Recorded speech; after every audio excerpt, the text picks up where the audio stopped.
भगवान श्री कृष्ण सभी अवतारों में सबसे ज्यादा 16 कलाओं के स्वामी माने जाते हैं। अतः हम सब ये तो जानते ही है कि जन्माष्टमी यानी भाद्रपद माह की अष्टमी भगवान श्री कृष्ण के जन्म के जश्न के रूप में मनाई जाती है। परंतु बहुत से लोग ये नहीं जानते कि भगवान श्री कृष्ण की मृत्यु कब, कैसे और किसके कारण हुई थी। आज इस वीडियो में हम आपको भगवान श्री कृष्ण की मृत्यु से जुड़ी ऐसी ही जानकारियां बताने वाले हैं। तो चलिए शुरू करते हैं। Now book domestic and international flight tickets, hotel and domestic holiday packages at very affordable price. For booking and inquiry please call on 9999281246 और email us at themaxtrip@outlook.com।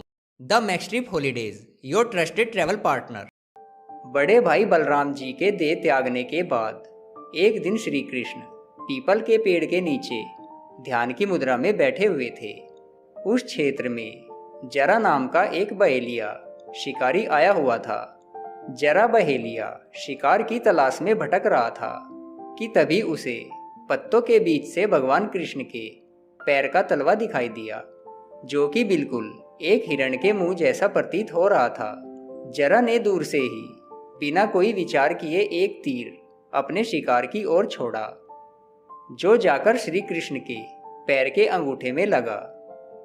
जब वह बहेलिया शिकार के पास गया तो उसने देखा कि गलती से उसका तीर श्री कृष्ण के पैर में लगा है।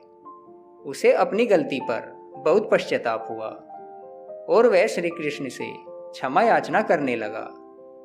तब कृष्ण ने बहेलिया से कहा कि जरा तू डर मत, तूने कुछ भी गलत नहीं किया है।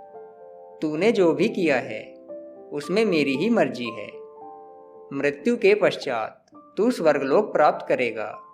और इस तरह पैर के अंगूठे में तीर लगने के कारण भगवान श्री कृष्ण ने सशरीर वैकुंठ धाम प्रस्थान किया।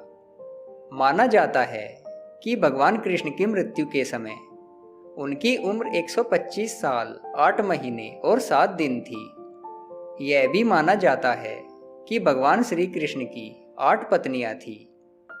इन 8 रानियों को अष्टाभार्या भी कहा जाता है और 8 पत्नियों से हर एक से भगवान कृष्ण को 10 बेटे हुए, यानी कुल मिलाकर उनके 80 पुत्र थे। पौराणिक कथाओं के अनुसार वह जरा नाम का बहेलिया शिकारी अपने पिछले जन्म में और कोई नहीं बल्कि वानरराज बाली था, जिसे त्रेता युग में भगवान विष्णु ने प्रभु श्री राम के रूप में अवतार लेकर छिपकर तीर मारा था। कृष्ण अवतार के समय भगवान ने उसी बाली को जरा नामक बहेलिया बनाया और अपने लिए वैसी ही मृत्यु चुनी जैसी बाली को दी थी। भगवान श्री कृष्ण की मृत्यु का कारण एक श्राप भी था, जो कौरवों की माता गांधारी ने भगवान श्री कृष्ण को दिया था। महाभारत की कथा के अनुसार महाभारत युद्ध की समाप्ति के बाद जब पांडव युद्ध में जीत गए और युधिष्ठिर का राज तिलक हो रहा था, तब कौरवों की माता गांधारी ने महाभारत युद्ध और उसके सभी पुत्रों की मृत्यु के लिए श्री कृष्ण को दोषी ठहराते हुए ये श्राप दिया था कि जिस प्रकार तुम्हारे कारण कौरवों के वंश का नाश हुआ है, ठीक उसी प्रकार संपूर्ण यदुवंश का भी नाश होगा। श्री कृष्ण सब जानते थे, अतः उन्होंने अपने और अपने वंश के अंतिम समय की प्रतीक्षा करना शुरू कर दिया।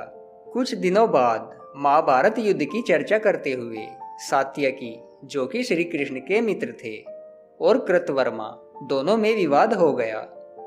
सात्यकी ने गुस्से में आकर कृतवर्मा का सिर काट दिया। इससे आपसी युद्ध भड़क उठा और वे अलग अलग समूहों में विभाजित होकर एक दूसरे का संहार करने लगे। इस लड़ाई में श्री कृष्ण के पुत्र प्रद्युम्न और मित्र सात्यकी समेत सभी यदुवंशी मारे गए थे। केवल प्रभु और भगवान श्री कृष्ण के सारथी दारुक ही जीवित बचे थे। दोस्तों, उम्मीद है आपको वीडियो पसंद आया होगा। वीडियो को लाइक और शेयर जरूर करें और ऐसी ही मोटिवेशनल और आध्यात्मिक वीडियोस के लिए हमारे चैनल को सब्सक्राइब जरूर कर लें। धन्यवाद।